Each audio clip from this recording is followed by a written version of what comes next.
denme un segundo, por favor, para poder hacer compartida de la pantalla y dar inicio a esta sesión que hemos programado para el día de hoy. ¿Ok? Un segundo, por favor.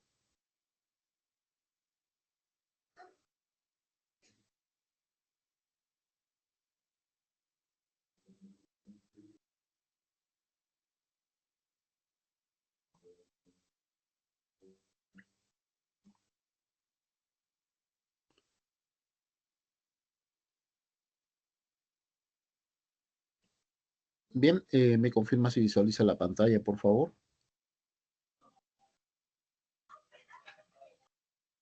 Sí, se ve. Se ve, Listo. doctor.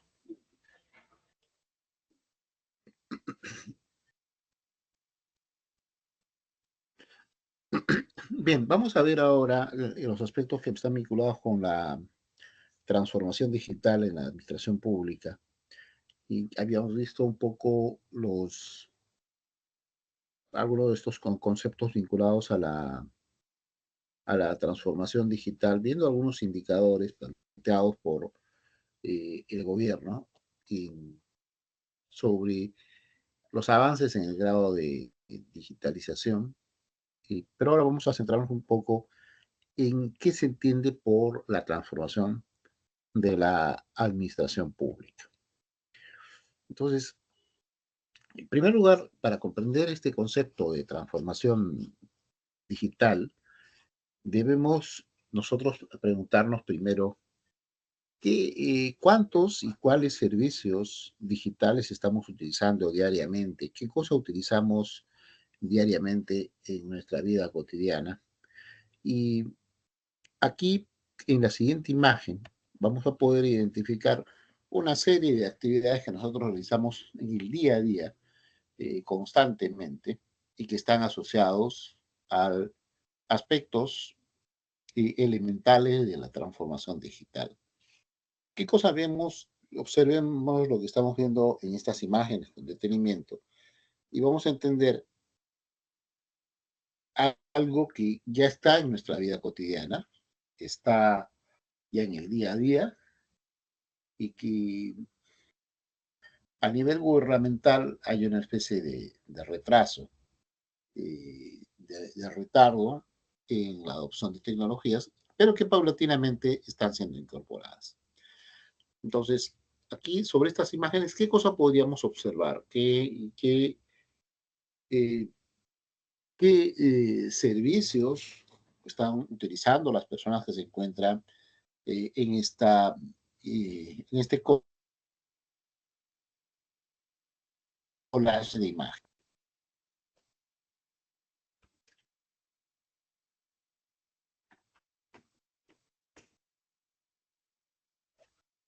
¿Qué imágenes se encuentran? ¿Qué servicios podríamos distinguir?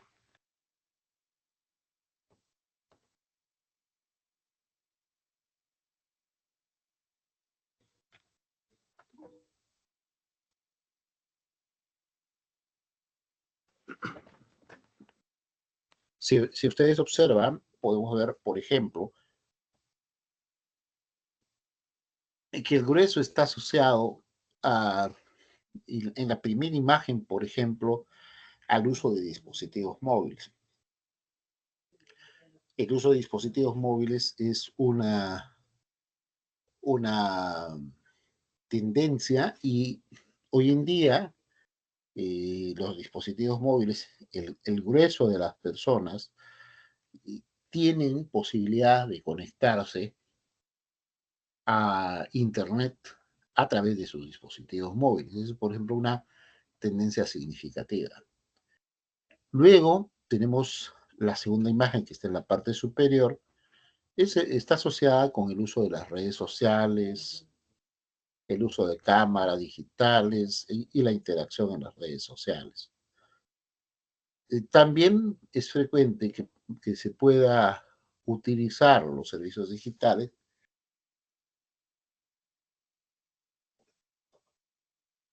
para una amplia gama de opciones que están vinculados las actividades de carácter doméstico, educativo, recreativo, como vemos la imagen, de el niño con la madre y puede estar interactuando viendo una película o un reforzamiento del tema académico o diversas acciones que normalmente se utilizan ya sea para la educación o para el aprendizaje, ¿no? Eso es lo que vemos ahí.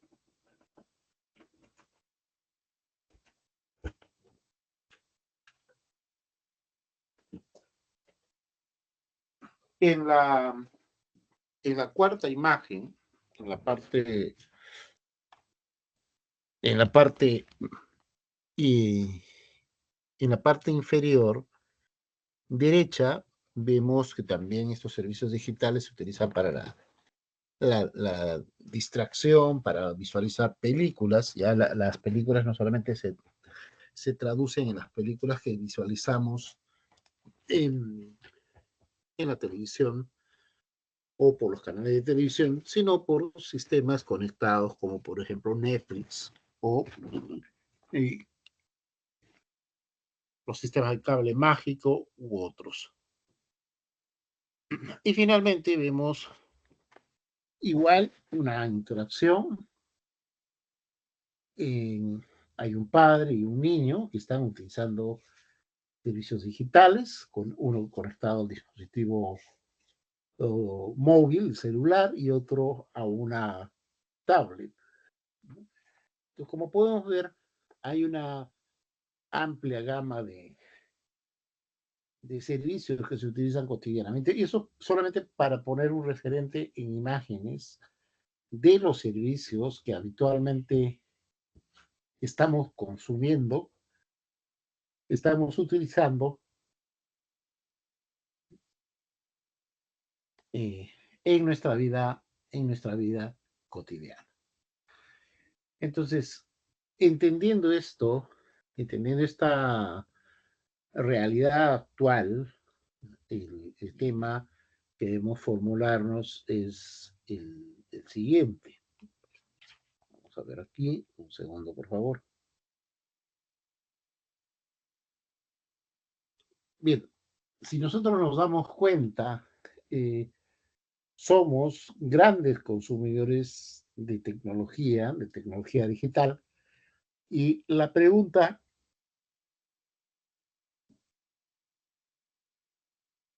que debemos formularnos es cómo hemos llegado a consumir tanta tecnología y servicios digitales. ¿Cuál es la razón de esa explosión de uso de medios tecnológicos, de medios digitales? Y hay una respuesta que es bastante sencilla, que nosotros, sin quererlo, hemos comenzado a utilizar grandes disruptores en nuestro hogar, que son los dispositivos electrónicos e Internet. Comúnmente se entiende como estos dispositivos al uso de los celulares, las tablets y las computadoras, que normalmente es lo que se considera como lo más visible en el uso de estas tecnologías. Sin embargo, aunque muchos no lo tengamos claramente identificado, existen más elementos, por ejemplo, los nuevos televisores tienen una tecnología específica, son mucho más sofisticados y poco a poco no nos damos cuenta, pero vamos adoptando un patrón de uso de tecnología digital. Entonces, si ustedes pueden en un instante revisar su entorno y luego identificar qué elementos digitales tienen en este momento en su entorno, y algunos tendrán de repente algún nivel un poco mayor de consumo o uso de tecnología digital. Entonces, en esta pequeña reflexión, quiero que comencemos a identificar qué elementos tienen en su entorno y identificando tecnología digital. por favor, y hagamos mm, este pequeño análisis y tratemos de identificar qué elementos de tecnología digital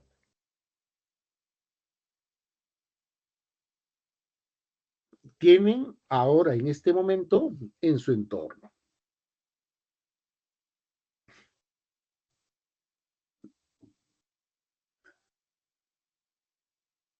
Bien, y para que pueda participar una o dos personas, especificando qué elementos de tecnología digital tienen presentes en este momento en su hogar o en el entorno en el cual se encuentren en este momento. ¿Listo?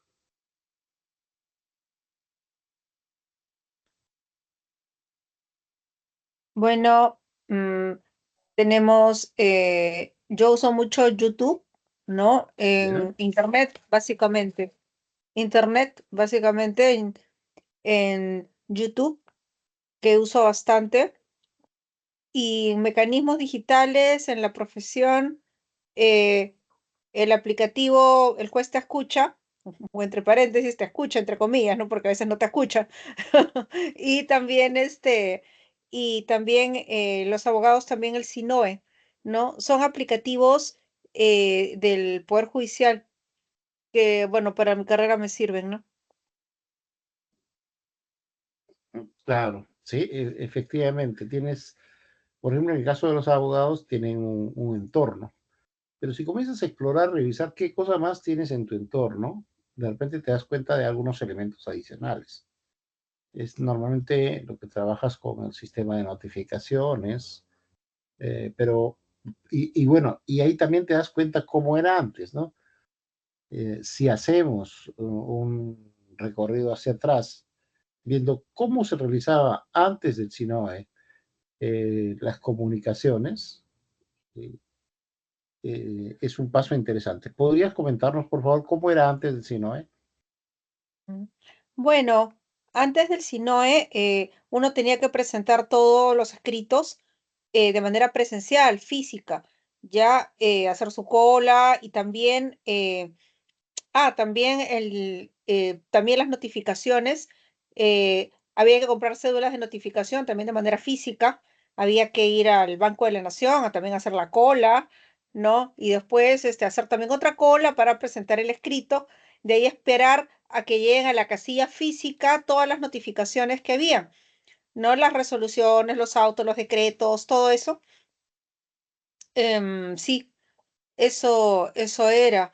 Y antes todavía de eso, eh, uno no podía tampoco tomar conocimiento de las resoluciones colgadas, porque las resoluciones tampoco se colgaban por internet, en la web en la plataforma del Poder Judicial tampoco. Uno tenía que ir a unos libros gigantescos que se llamaban toma de razón, ¿no? Que al lapicero, el funcionario o el burócrata de turno tenía que llenar, ¿no? Sí, eso era. Eso era antes, las cédulas incluso, no había el palo PE. Uno tenía que ir precisamente y verle las caras a los ventanilleros para que te den las cédulas. Es decir, una desgracia eso. Ya, en fin, qué bueno que ya eso en parte ha terminado, ¿no? Pero falta mucho todavía implementar las cosas. Lamentablemente los abogados y el Poder Judicial en el Perú generalmente son muy reacios a asumir la tecnología que otras carreras, me da la impresión. Claro, fíjate en la descripción que nos has planteado, y cuando comienzas a describir, han comenzado a surgir nuevos elementos de tecnología digital que estás utilizando, ¿no? Claro, la notificación electrónica está, pero también hay otro elemento interesante, por ejemplo, son los medios de pago. O sea, antes comprabas una cédula de notificación, ¿no? Y al comprar la cédula, te tenías que ir al banco físicamente y recoger las cédulas de notificación.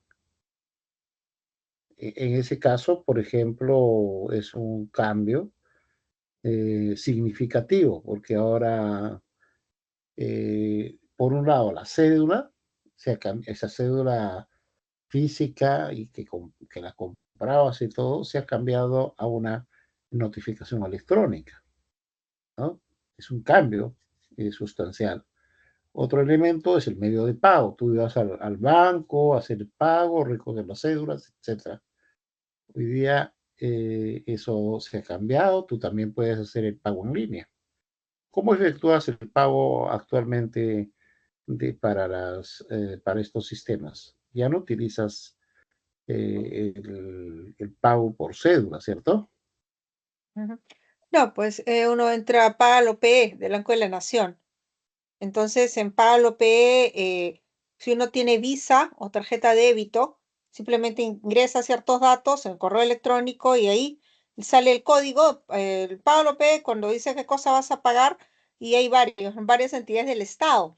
El Estado permite ahora que haya OMPE, por ejemplo, o RENIEC, ¿no? Que hay muchas tasas. RENIEC, migraciones, diferentes entidades estatales para los cuales hay que pagar diferentes tipos de conceptos o derechos, entre ellos Poder Judicial. Entonces los abogados damos clic pues al Poder Judicial, ¿no? Y sale ¡prum! Toda la relación de tasas, ¿no? Y ahí se pregunta, ¿no? Este distrito judicial ya es dentro, esto es elegir, elegir, elegir, elegir, luego pagar y luego al correo electrónico llegan los pagos. Entonces, claro, eso ahorra un montón, ¿no?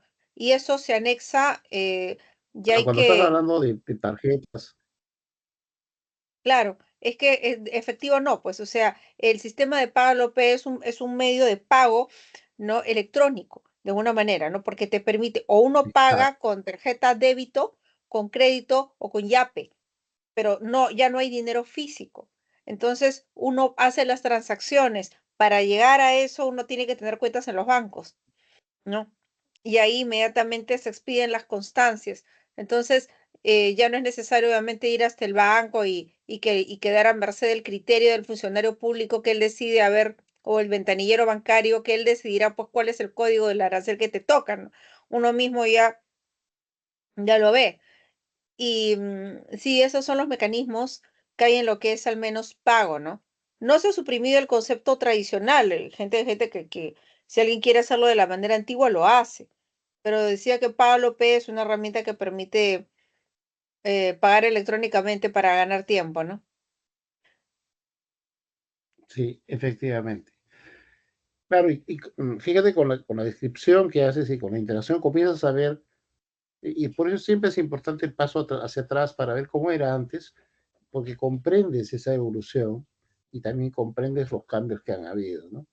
Y estas evoluciones, estos cambios, seguramente van a seguir hacia adelante, cambiando, porque tenemos que entender que la forma de desarrollo e interacción, eh, la vamos a poder visualizar, o sea, lo que va a ocurrir en el futuro, en otras palabras, porque nosotros recién estamos ingresando en este proceso, lo vamos a poder visualizar o lo vamos a poder comprender más fácilmente si nosotros ubicamos a países que estén más adelantados, eh, como por ejemplo China o Estados Unidos, y vamos a poder entender cuáles tendrían a ser eh, las tendencias hacia donde en un plazo determinado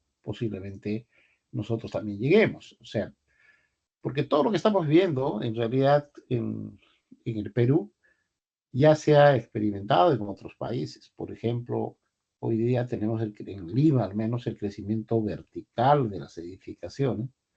Y ese fenómeno ya ocurrió en la década de los 70 y 80 en Estados Unidos.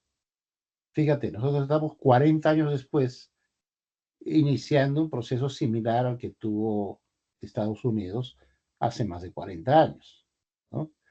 En el campo tecnológico, de repente la brecha es un poco menos, los tiempos son más cortos, pero vamos a encontrar esos elementos, ¿no? Hoy día estamos con las billeteras digital y con los medios de pago digital, estamos evolucionando, estamos avanzando y es parte de lo que tú has indicado. Entonces, inicialmente, fíjate, tú mencionabas de repente uno o dos elementos pero cuando comenzaste a explayarte y comenzamos a pensar atrás en tu campo específico laboral, comenzaste a encontrar más elementos de transformación digital, más elementos de uso o de consumo de medios digitales, ¿no?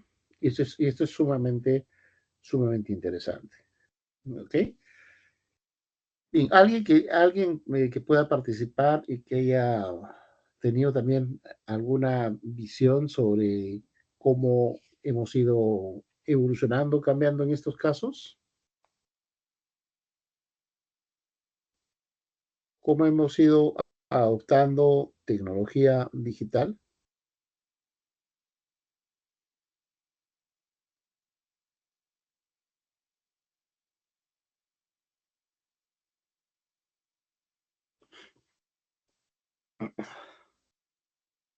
Podemos encontrar de repente algunos otros elementos en los medios de pago. Ahora nosotros tenemos aplicativos, el Plin, el Yape, el Págalo, ¿no? Págalo.p, etcétera, que son parte de los mecanismos de evolución. ¿Ok? Y definitivamente el tener dispositivos electrónicos y el tener Internet ha jugado un papel clave como un mecanismo de disrupción, como un mecanismo de avance, ¿no? Ahora, eh, una segunda pregunta sería, ¿y qué tanto tiempo utilizas los medios digitales y qué tipo de medio digital utilizas más?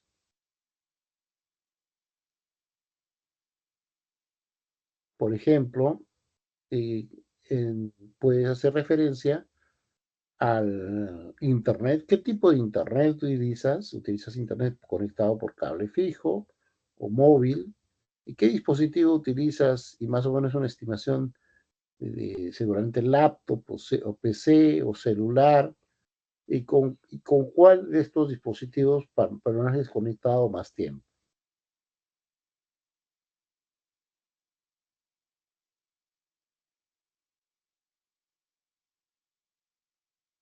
Bueno, en mi caso con el celular y la laptop, ¿no? La laptop para el trabajo y el celular para las notificaciones o las cosas del día a día, ¿no? Aplicativos más usados, WhatsApp, en mi caso Telegram también. Mm, sí, sí, básicamente eso, ¿no? Claro, es parte también de la tendencia. Eh, Normalmente para el tema de trabajo nosotros tenemos una laptop o una PC donde hacemos las actividades, pero por la movilidad, por la portabilidad, el medio digital normalmente con que estamos más en contacto o tenemos más tiempo con ese medio es el celular, ¿no? Es el medio más que nos acompaña con mayor frecuencia. Para los trabajos, sí, definitivamente para la redacción y otros elementos se utilizan mucho los dispositivos como la laptop o la PC, pero también hay una evolución o un avance muy marcado en el uso de dispositivos móviles que están comenzando a convertirse en parte esencial de nuestra vida, nuestro trabajo y nuestras actividades, ¿no? Bien, entonces vamos a ver este pequeño cuadro para comprender un poquito los cambios en lo que estamos viendo. Y en primer lugar tenemos estos saltos muy grandes. El primer salto tecnológico fue la conocida como la primera revolución industrial. Eh, en esta etapa, el- la invención de las máquinas de vapor y la mecanización textil y el uso de carbón fueron elementos claves para transformar toda la economía de la sociedad. Se reemplazó la fuerza física muscular de las personas o de los animales por las máquinas de vapor. Eso significa un salto cualitativo. Bueno, después de esta, ha venido la segunda revolución industrial, que es la producción a masa, a gran escala, utilizando las líneas de montaje y el uso de la electricidad, el teléfono, los motores a combustión y todo el proceso productivo industrial seriado. Entonces, esto es un segundo salto, por así decirlo, muy significativo, que significa una disrupción o un cambio. Entre la primera y segunda revolución industrial, ¿no? Pasan poco más de 150 años, ¿no? Un poco más. Pero observa que el tiempo es relativamente corto. O sea, después de la creación de la máquina de vapor, se genera una serie de cambios, que es el principal hito. Y el segundo es el de la producción masiva o a escala, a gran escala, perdón. Entonces, vamos a ver acá un corto video sobre este salto. ¿Ok? Vamos a ver este salto que corresponde al modelo de producción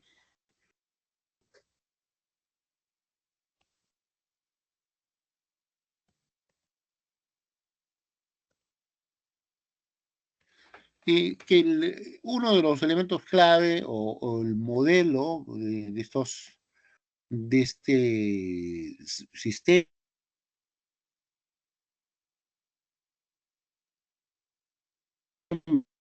que siempre fue basado en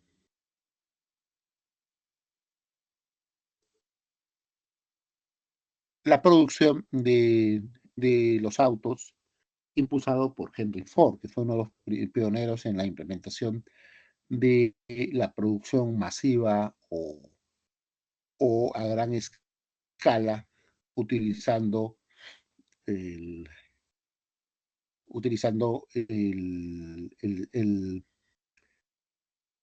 un modelo de división del trabajo y los conceptos modernos de la administración. Un segundo, por favor, vamos a compartirle este corto de pantalla. Un segundo.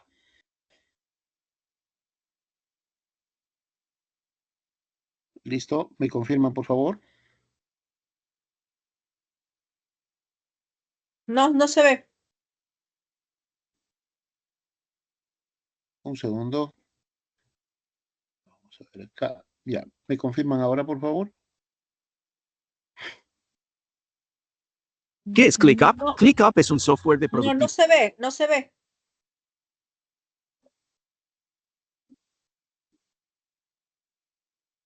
En 1910, la planta Ahora sí. Highland Park de Henry Ford significaba solo una cosa: el futuro de la industria.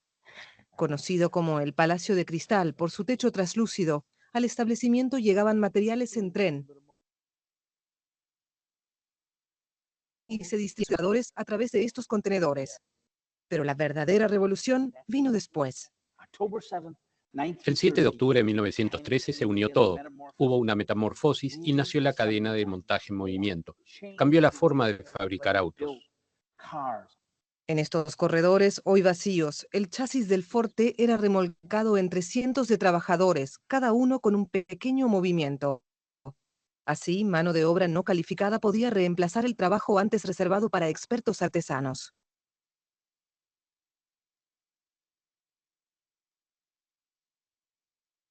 La innovación fue la ambición de Ford por producir Algo tan complejo como un automóvil pudiera construirse con 3.000 piezas en una cadena de producción en movimiento, pero Ford Motor lo hizo. En su máximo esplendor, Highland Park llegó a albergar 48.000 empleados.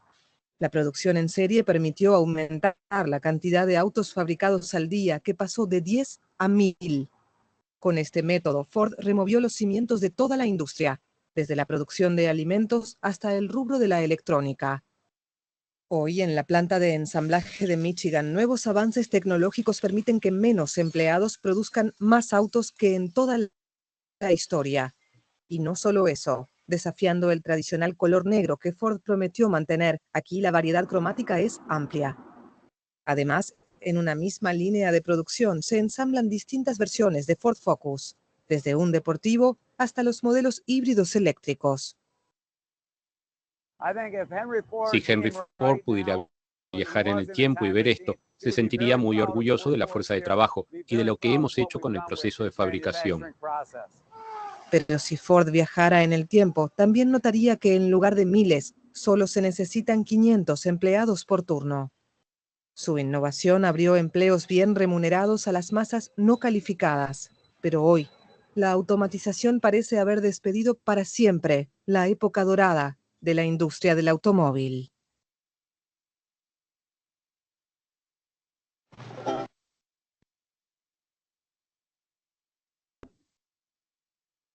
Bien,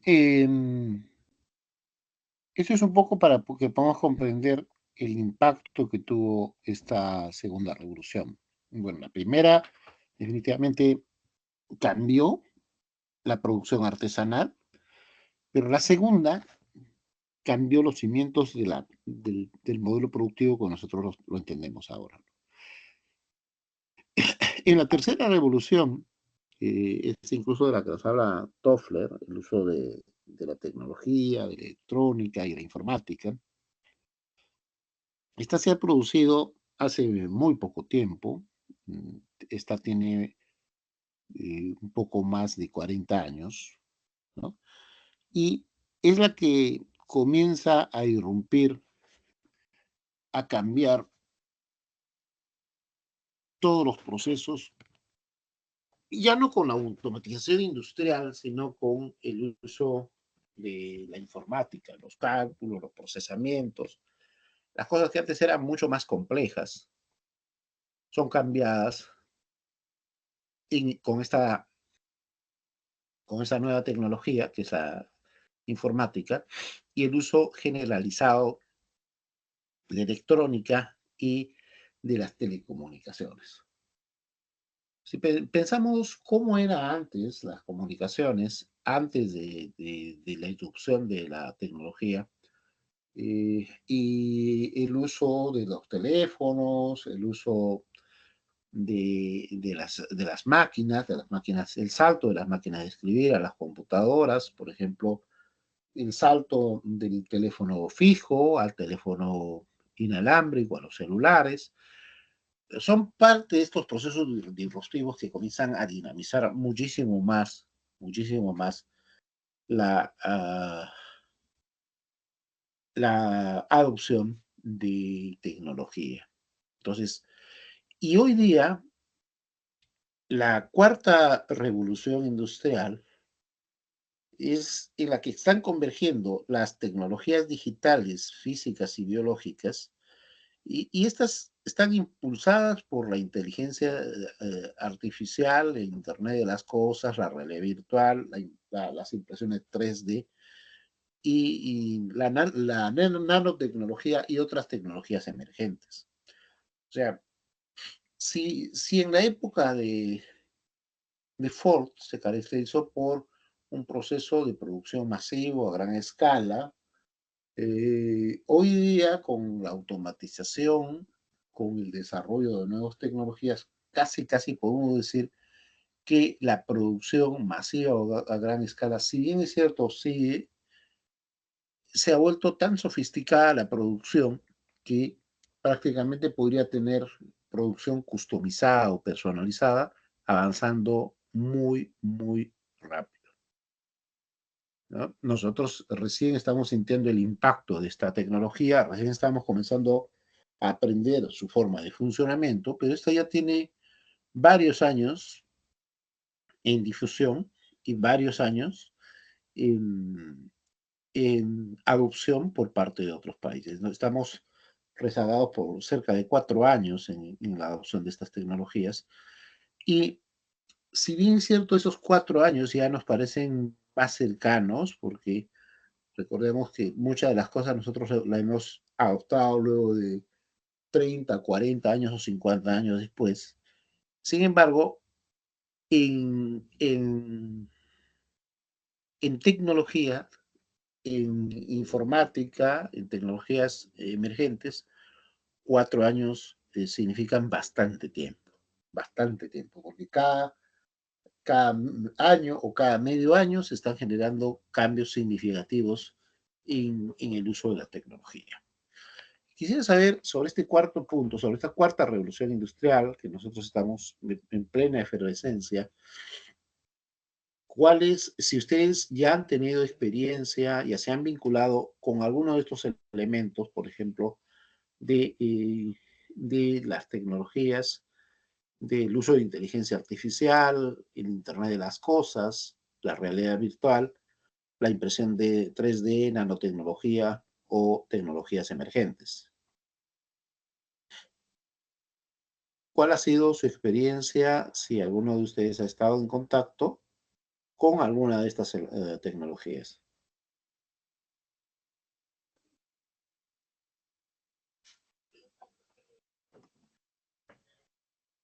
¿Aló?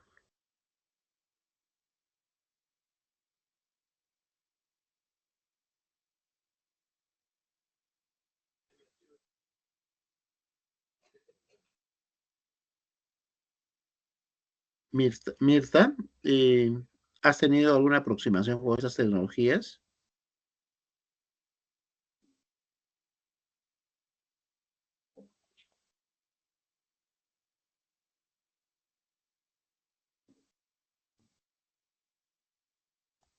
Normalmente nos parece un poco distante este uso de tecnologías, pero más de uno ha utilizado ya alguna de estas herramientas. De repente la más conocida en esta cuarta revolución industrial, la que más se ha difundido, es el uso de inteligencia artificial como ChatGPT. Sin embargo, también es posible que nosotros hayamos utilizado o hayamos visto la forma de uso de tecnologías como por ejemplo Siri o Alexa o el autómata de Google, ¿no? Y hayamos podido utilizar recientemente algunos de estos elementos, algunas de estas tecnologías que están disponibles de repente en el WhatsApp o en Facebook, ¿no? Como las inteligencias artificiales de Llama o de Meta, a veces sin nosotros mismos darnos cuenta que estamos utilizando esa tecnología, ¿ya? Esta cuarta revolución ya llegó, ya tenemos una serie de servicios que están comenzando a desplegarse en el Perú, y si bien es cierto, todavía estamos rezagados, es parte de un proceso y de una evolución que tiende a imponerse. El Internet de las cosas también está presente y la inteligencia artificial también está presente en muchos de los dispositivos. Y vamos a ver acá, por ejemplo, voy a cambiar mi compartido y voy a ponerles un ejemplo de que a veces nosotros, muchos de los productos o servicios que tenemos, no sabemos qué está ocurriendo con esos productos o servicios, pero muchos de ellos tienen de por sí inteligencia artificial por detrás. Voy a compartir acá en pantalla completa y vamos a entrar a algunos sitios para que podamos comprender esto que estamos diciendo ahora. Por ejemplo, acá. Ahora sí. Vamos ahora a buscar, por ejemplo, televisores. Vamos a buscar un televisor. Por ejemplo, en Metro. Y lo que ocurre es que cuando nosotros vamos a las tiendas online, encontramos en muchos casos productos. Y esta, por ejemplo, hemos entrado al portal de Metro. Y encontramos aquí en la gama de productos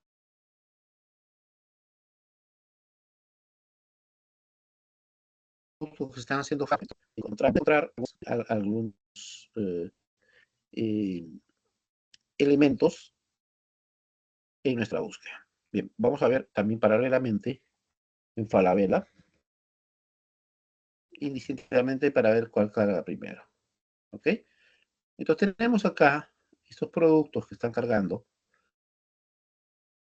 ¿no? Está demorando un poco.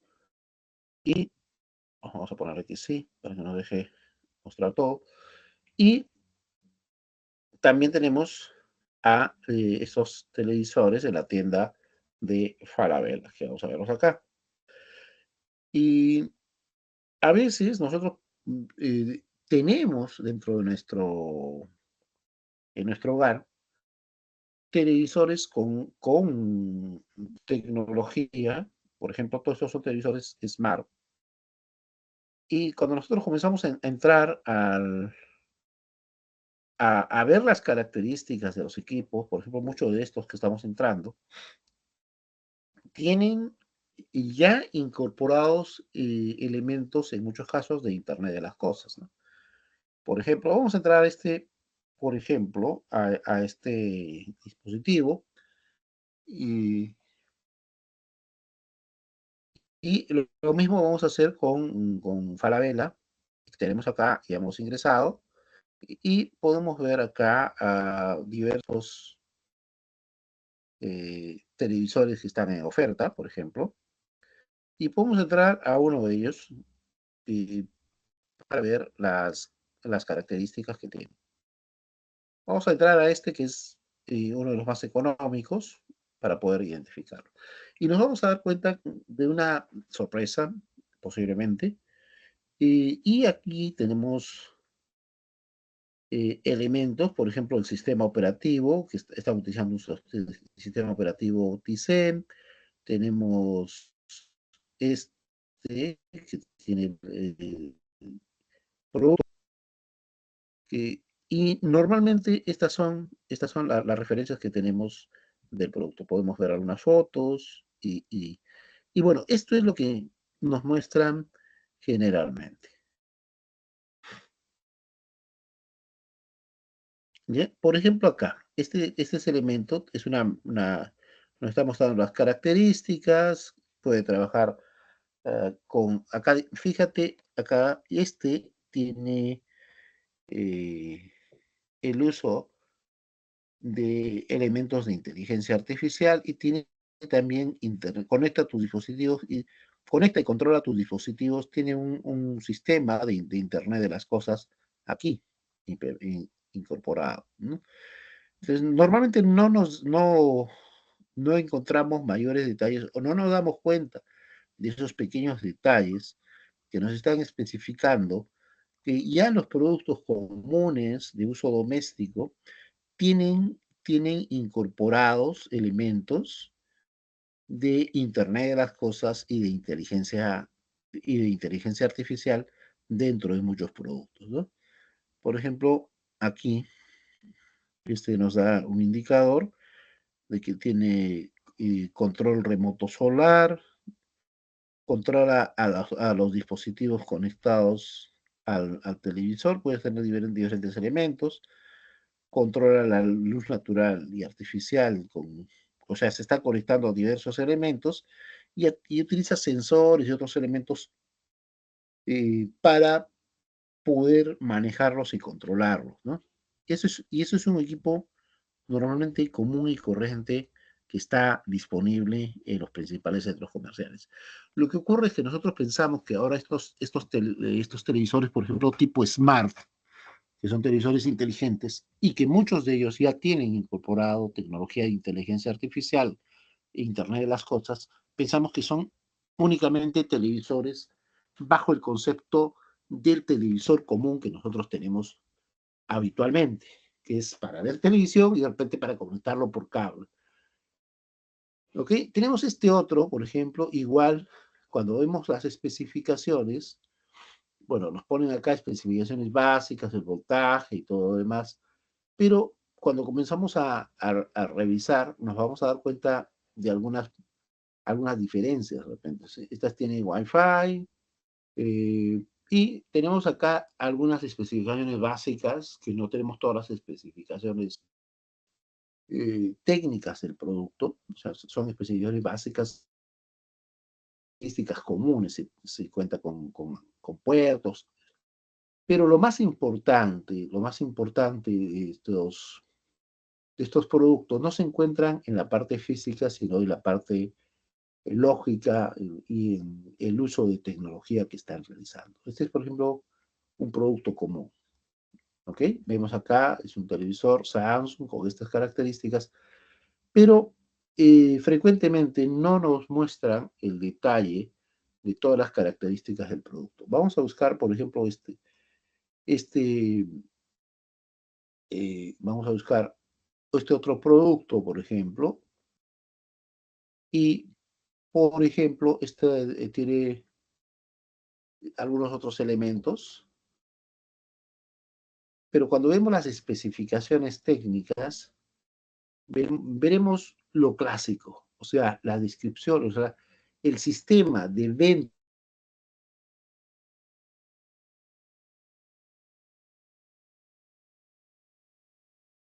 Lo único que tenemos acá, por ejemplo, tenemos un procesador inteligente de quinta generación, ¿no? Algo, pero que no nos está mostrando toda la dimensión de las características del producto, ¿no? Como sí lo hemos visto en Metro, que sí hemos podido identificar algunos elementos que nos dan indicador de que tiene Internet de las cosas y tiene elementos de algunos controles básicos de inteligencia artificial, por ejemplo.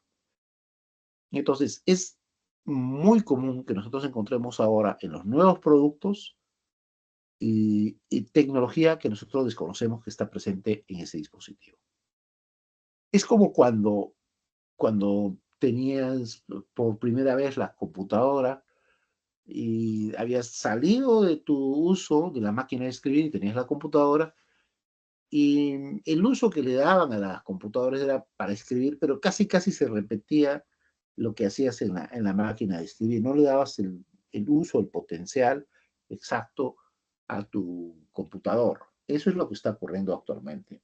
Hay tecnología que ha irrupcionado, se ha diseminado y nosotros no estamos habitualmente sintonizando o entendiendo a esa tecnología. ¿Ya? E incluso en el propio aspecto comercial de las empresas o las entidades, no explotan ese potencial o ese diferencial que puede existir en las cosas. Bien, vamos a poner esta imagen. Ahora, fíjate la imagen. Esta es la imagen del alunizaje, de las personas que están en la Luna, el primer hombre que llegó a la Luna y realizaron las actividades ahí. Ahora, acá hay tecnología, hay equipos, hay una serie de implementos que están vinculados con el trabajo para llegar hasta este punto, ¿no? Sin embargo, vamos a tener en cuenta lo siguiente. Hoy día, cualquier celular de término medio es por lo menos 100.000 veces más potente que las computadoras que en ese momento se llevaron a la Luna. O sea, ese salto de la década de los 60 a nuestra era, que son un poco más de 60 años, casi 60 años ya. Entonces, ese salto de tecnología, ese cambio, significa un avance exponencial en más de 100.000 veces más potente de lo que era la tecnología de ese momento. O sea, un celular de gama media hoy día es 100.000 veces más potente que las computadoras que llevaron el hombre a la luna. ¿Ya? Y todo esto está asociado al concepto de lo digital. Y lo primero que pensamos, o lo primero que se nos viene a la mente cuando hablamos de digital, es el computador, o una laptop, o el internet, y el manejo de información. Esas son las ideas centrales que se nos vienen a la mente cuando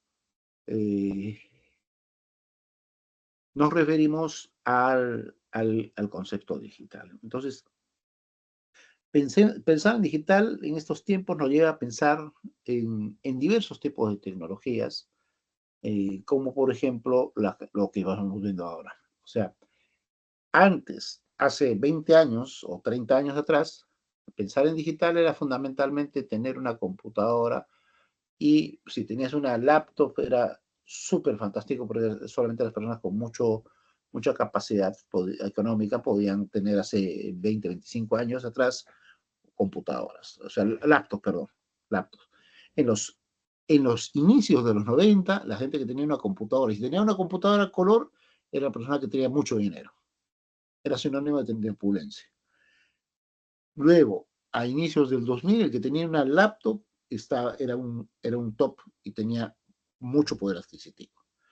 Hoy día, ese concepto de digital se ha expandido a todo lo que vemos acá. Por ejemplo, tenemos el cloud computing, significa que la computación en la nube, tenemos que tener nuestro servidor, nuestro hosting alojado en un servidor externo, foráneo, con una gran capacidad de resistencia, ¿no? También está vinculado a la ciencia de datos, el manejo de la información, los mecanismos de encriptación y validación como el blockchain, por ejemplo, el manejo de big data, grandes volúmenes de información, de Internet de las cosas y de inteligencia artificial. Fíjate, quiero mostrarles, en un segundo, quiero mostrarles también sobre este tema. Este es un tema,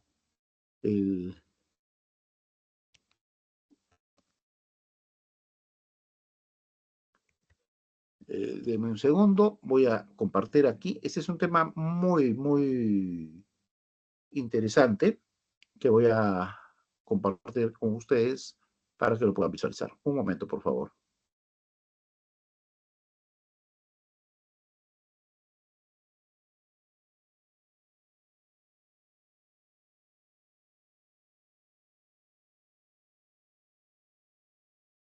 Y ahora, ¿me confirman si lo visualizan, por favor? Google is the most powerful search engine on earth. Today, billions of users Google for any kind of information. A former student's project now rules the World Wide Web. In 1997, Larry Page and Sergey Brin developed the so-called PageRank, a complex mathematical algorithm that ranks websites by their relevance. This groundbreaking transformed access to information. Google rapidly became the first choice for internet search, and this was just the beginning. Today, Google earns huge profits by dominating online advertising. It's well on the way to becoming the most valuable company on the global market. But is it just about money? These men pursue a great vision, the Google Master Plan. Any kind of information will be accessible to anybody, controlled by Google itself. With the credo, don't be evil. New features and products are constantly flying out of the Googleplex, all for free. Don't you worry about your privacy? The perfect blend of software and hardware, called Googleware, gives the company more computing power than anyone else. Google stores the entire known web in its giant database. And there's more. Gmail offers several gigabytes of free storage. It's no secret. All your mails, including received mails from your friends, are scanned. Google is methodically collecting personal data in many more ways, using cookies and account information, merely to offer relevant text ads. Google can create incredibly detailed dossiers on every one of us. A former CIA agent claims that Google is cooperating undercover with the US government, including the CIA. Though appearing to simply want the best for its users, Google has already begun to expand its online domination, total control, and not merely on the web. Google is conducting research in the fields of molecular biology and genetics. What if Google had a file on you, even including your entire genetic data? Every human being would become completely transparent. What do you think? Does Google really worry about our privacy?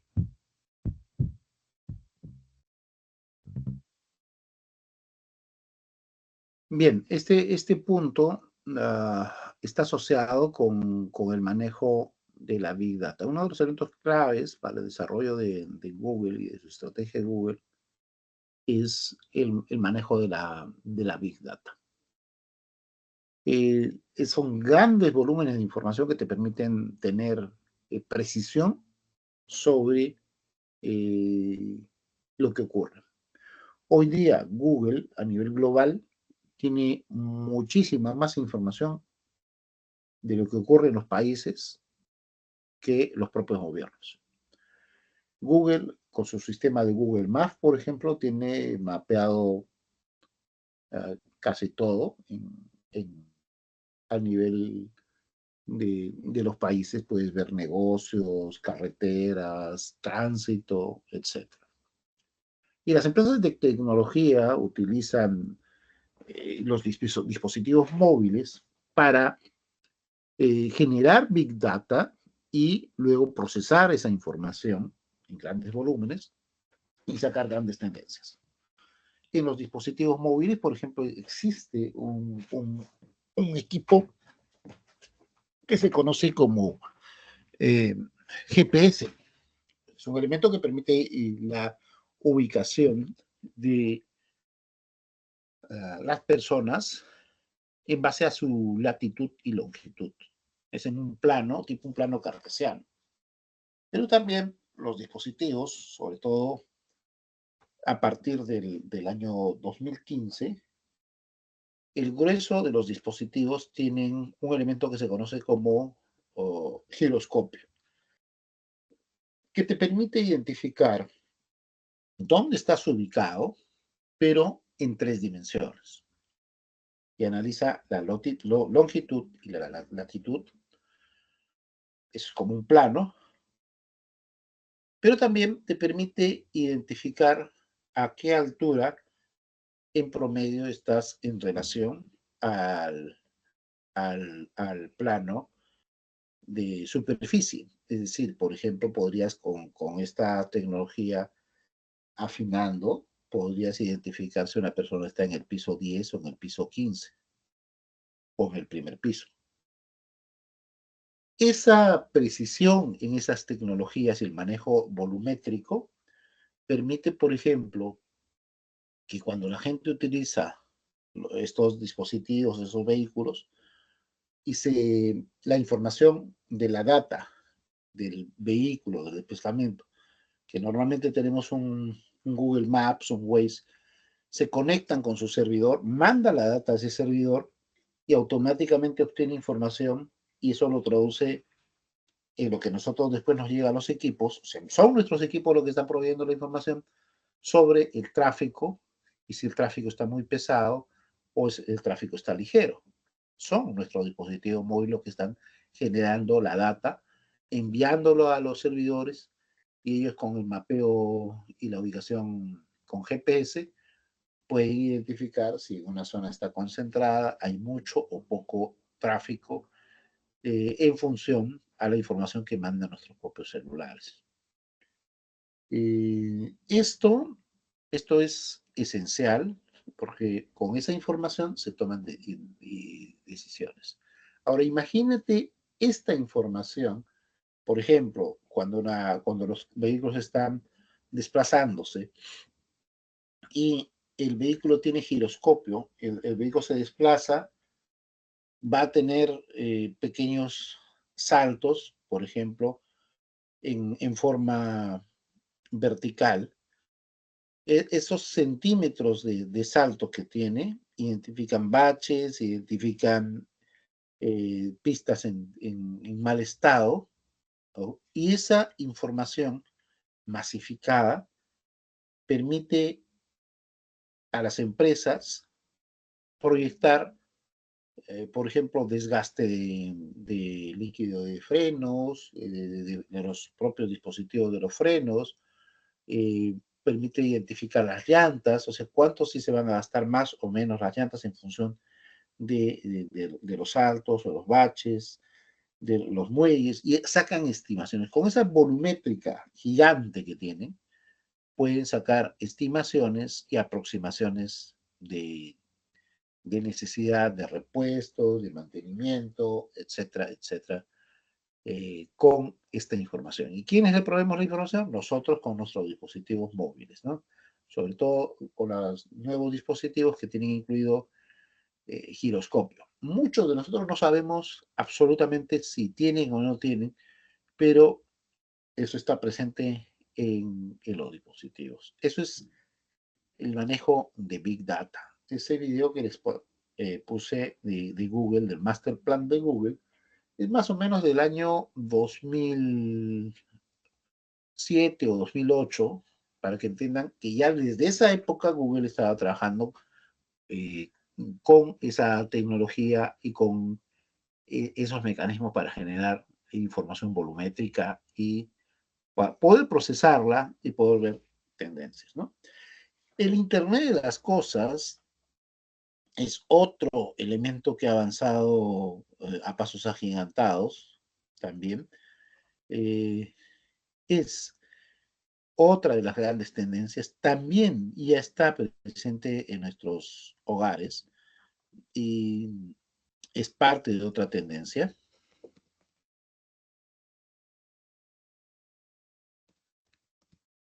Vamos a ver ahorita.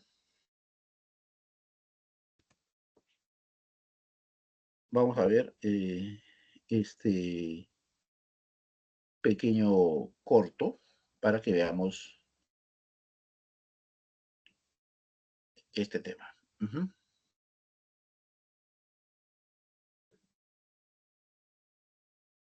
Listo, entonces voy a compartirles, por favor, y ahora vamos a ver qué cosa es el Internet de las cosas. Un segundo, por favor.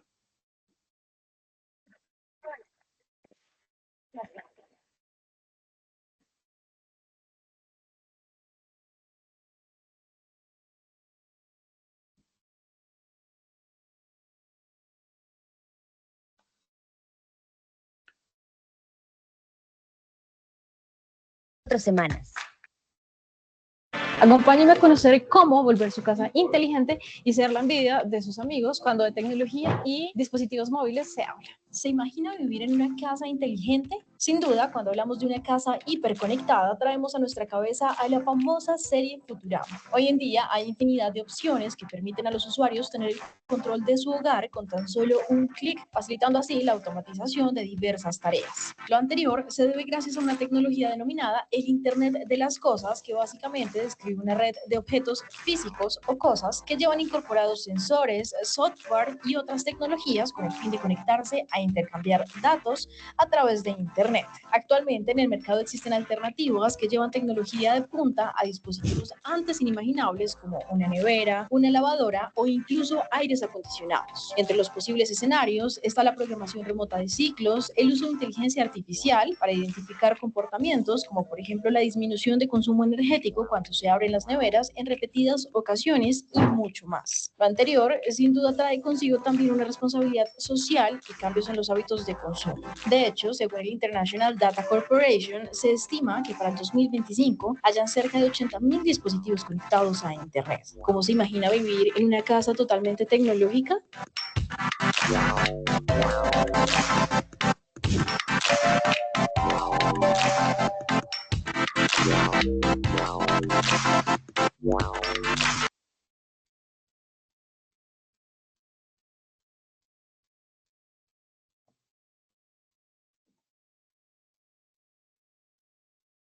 Bien, Internet de las cosas, por ejemplo, para el tema doméstico, significa que todo está interconectado. Tú puedes tener, y nuevamente el celular se convierte en una pieza clave, porque desde tu celular tú vas a poder comandar los dispositivos.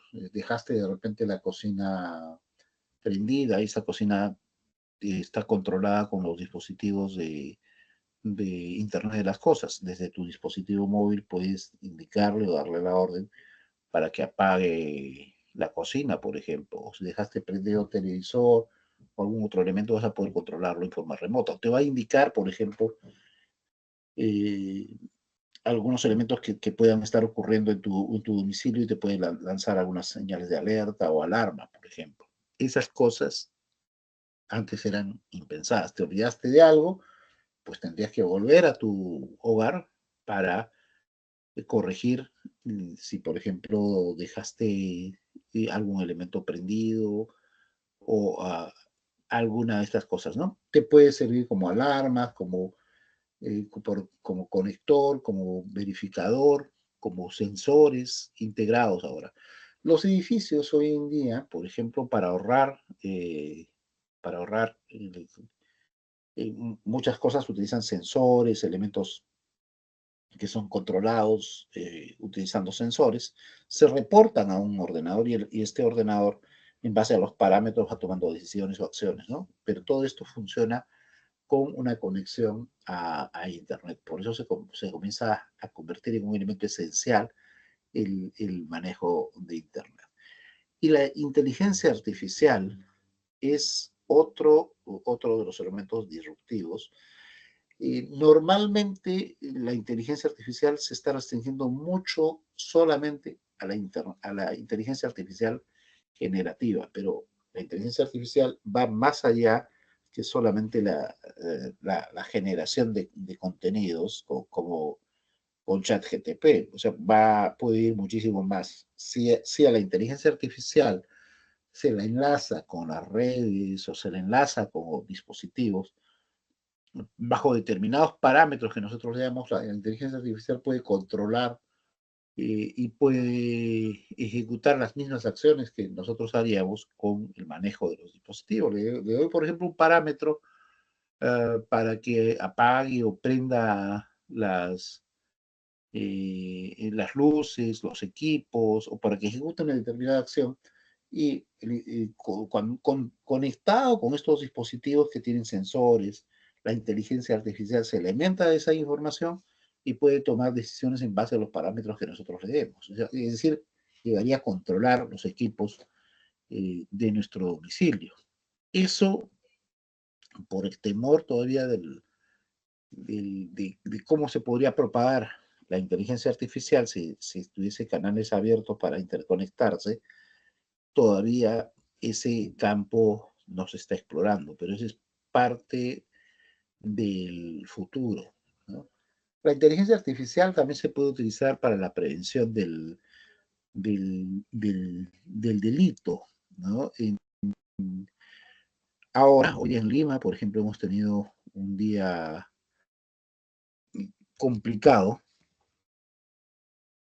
y sin embargo, ya desde hace tiempo los sistemas de inteligencia artificial se utilizan de manera efectiva por otros países para tener mayor control sobre lo que ocurre con la ciudadanía. Vamos a mostrarle, por ejemplo, cómo funciona el sistema de inteligencia artificial en el caso específico de China. Bueno, es controversial también el uso de esta tecnología por parte de las autoridades chinas, pero vamos a mostrarles para que tengan un referente de este uso específico para el tema del control interno. Un momento, por favor.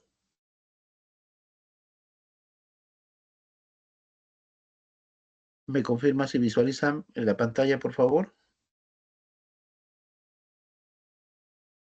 ¿Aló? ¿Me confirma si Sí, visualiza la pantalla? sí, China's pursuing an ambitious plan to create an omnipresent video surveillance network. The Shuiliang or Sharp Eyes project aims to extend and integrate video surveillance from cities into villages and from roads into residential compounds. Un segundo, voy a poner el subtitulado para que lo puedan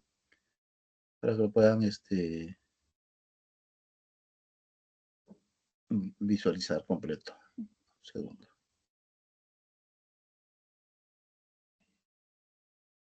Este es un sistema controversial, pero hoy día, justamente con los problemas que hemos tenido de seguridad y de orden interno, cobra una vigencia y bueno, una reflexión sobre cuál debería ser el rol del uso de estas tecnologías. Vamos a ver. China's pursuing an ambitious plan to create an omnipresent video surveillance network. The Shuiliang or Sharp Eyes project aims to extend and integrate video surveillance from cities into villages and from roads into residential compounds. It aims to use artificial intelligence, big data, and deep learning to analyze this mountain of video evidence, to work out who's doing what, where, and when, to track suspects and the people they associate with, and even to predict crime. In November, I visited 3 tech companies in the cities of Beijing and Chongqing to see how China plans to make the communist slogan, "The masses have sharp eyes," into a reality. Here are a few of the ideas that the tech companies showcased. These cameras are looking at a road junction, and they're identifying everything that's passing through. They're looking at cars, reading the number plates, and they're looking at pedestrians, classifying pedestrians according to their age, their gender, what kind of clothes they're wearing, even what kind of hairstyles they have. This software analyzes crowds. It's producing a heat map of where people are massing together, the sort of thing you might use to prevent overcrowding. You can also see that it's also able to track individuals through the crowd. So if you're looking for a suspect, this is the kind of software you might want to use.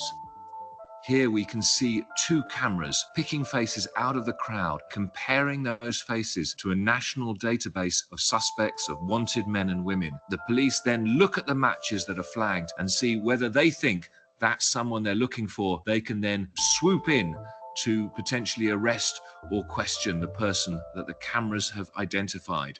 A completely different application now. This camera is trained on the face of a truck driver. It's looking at his facial expressions and what he's doing to see whether he's showing any signs of tiredness. If the score rises above a certain level, then he's seen as too tired to drive.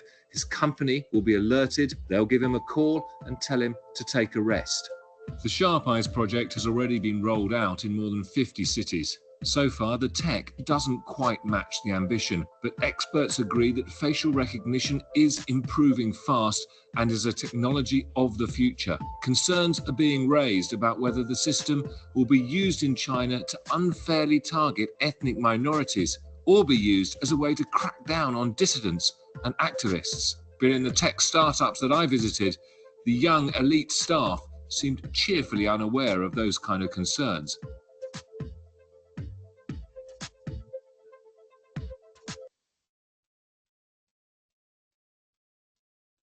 Bien, ese es el potencial, por ejemplo, que están utilizando la inteligencia artificial, por ejemplo, para el control ciudadano. Puede que haya riesgos, pero si comparamos con lo que está ocurriendo acá, en la que no existe capacidad en la seguridad ciudadana, en el control de los delitos, definitivamente esto en más de una ocasión seguramente se va a convertir en un elemento de discusión o debate.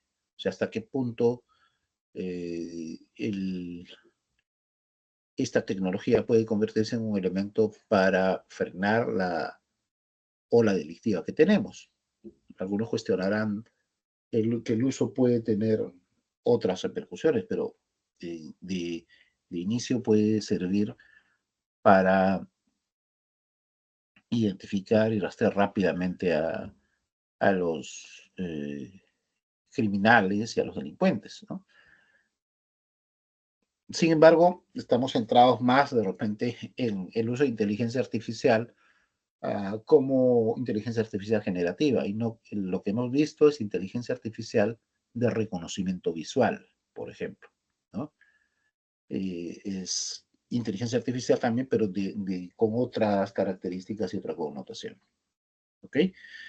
Entonces, esto es el futuro, esto es lo que se nos viene con el tema de inteligencia artificial, y cuando tenemos que ver el tema de la transformación digital, y es un término que estamos empezando a escuchar, pensamos, las primeras ideas de transformación digital es cambiar las cosas que teníamos, y esto pasa por ejemplo, los canales y mecanismos de venta, ¿no? Estos canales y estas actividades de ventas digitales han crecido enormemente.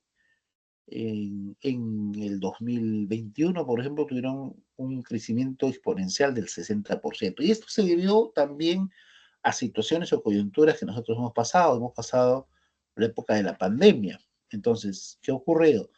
En, en, en época de la pandemia, había restricciones, limitaciones para que las personas pudiesen desplazarse, teníamos que tener los protocolos de seguridad, los negocios no podían abrir, los restaurantes, y muchos negocios tenían restricciones para poder atender.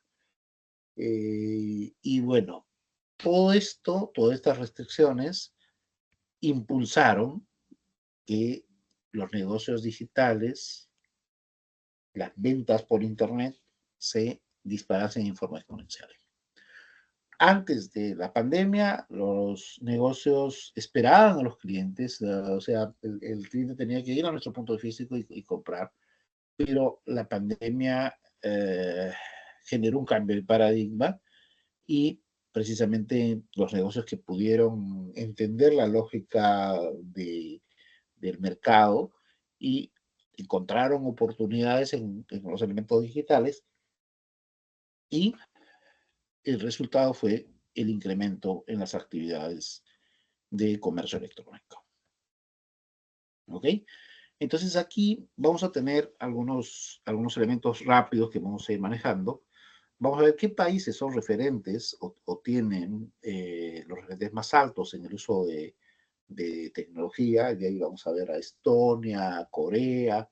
Vamos a ver qué cosa está pasando en el Perú, cuál es nuestro avance, cuál es la regulación en los aspectos digitales, y vamos a ver cuáles son los ecosistemas de transformación digital y de gobierno digital en el país, ¿no? Entonces, aquí vamos a ver algunos países que son referentes en cuanto a avances en, en, en transformación digital, y vamos a ver qué han logrado en esta materia, ¿no? Entonces, hay un primer punto que nos dice cuál es el país más digital del mundo. ¿Qué país ha adoptado mayor presencia digital en el mundo. Y ese país es un país pequeño, está colindante con Rusia, es Estonia. Estonia es el país con mayor adopción de digitalización en el mundo.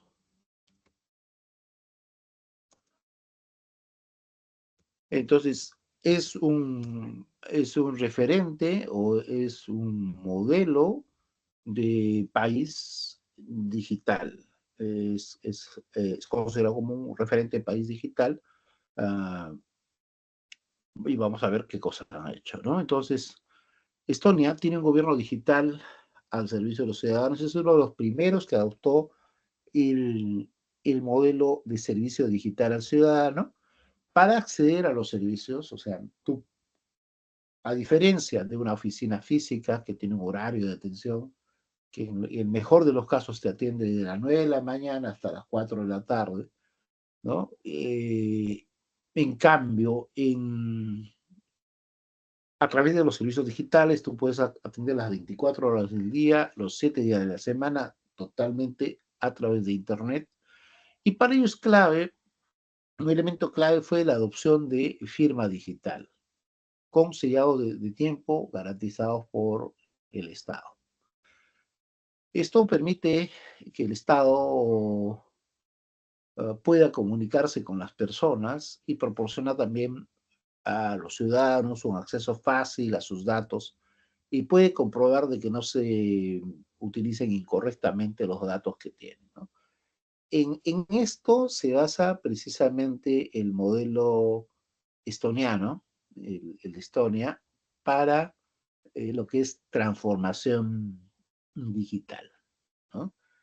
Eh, Vamos a ver a continuación en qué consiste, con un corto video, en qué consiste el modelo estoniano de país digital. Un segundo, por favor. Ahí lo vemos.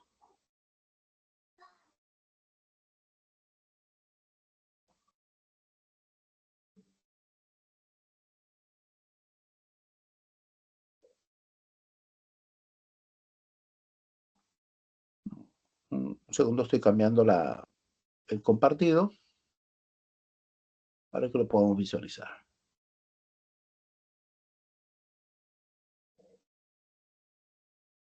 ¿Me confirma si lo visualiza, por favor? Sí.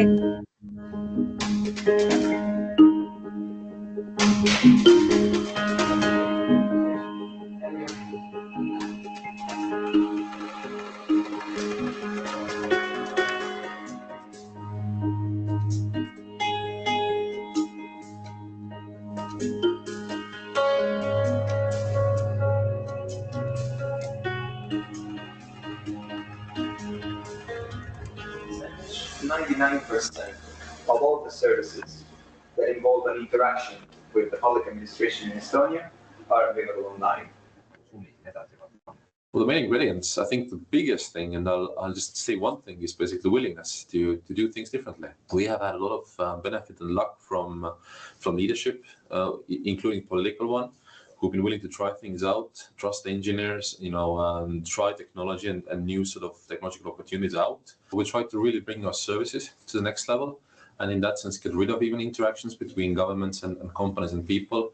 So for us, it's not enough that if there's a chance to get something done online, we actually see if there's a way to automate the interaction away. We like to go for this. You really want to get good at analytics and data science, so really making the value out of the data that we get to be more sort of better at how we decide as a government.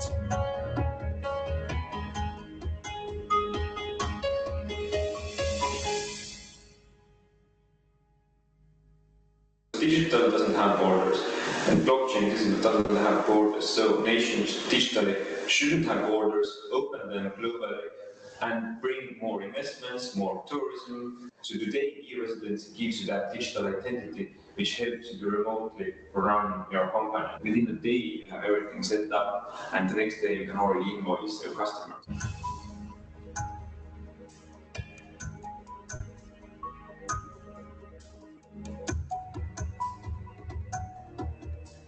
I would say that Skype helped to change totally Estonian mindset last 10 years. This has been amazing change that has happened because it's not only about one company now. Besides Skype, we have TransferWise, we have Pipedrive, we have Taxify, we have Starship. Tallinn has one startup per 10,000 people.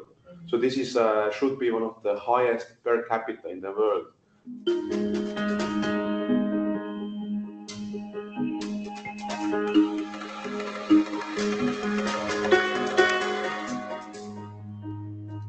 Now we have moved the cybersecurity training from the third to the first graders because now the first graders already come with the mobile phones to schools and they need this integration starting from the first day of school.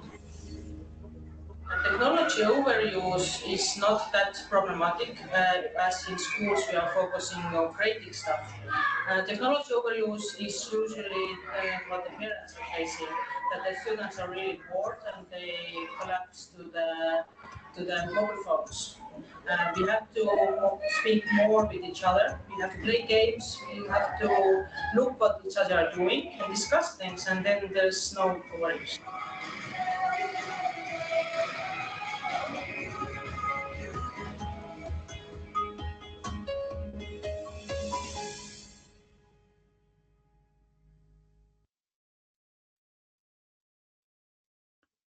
Bien, hemos visto el caso de Estonia, que es un referente por el uso de servicios digitales, ¿no? O sea, el enfoque comenzaron en la década de los 90, a mediados de los 90, les ha llevado a un nivel de madurez y hoy día casi la totalidad de los servicios que brinda el Estado se pueden gestionar o pueden tramitarse en línea. Nosotros estamos muy a la saga, todavía estamos en un proceso de paulatinamente eliminar el papel, pero ese es un proceso que en Estonia avanzaron y también se centraron en el tema de la enseñanza y cómo articular, evitar la dependencia con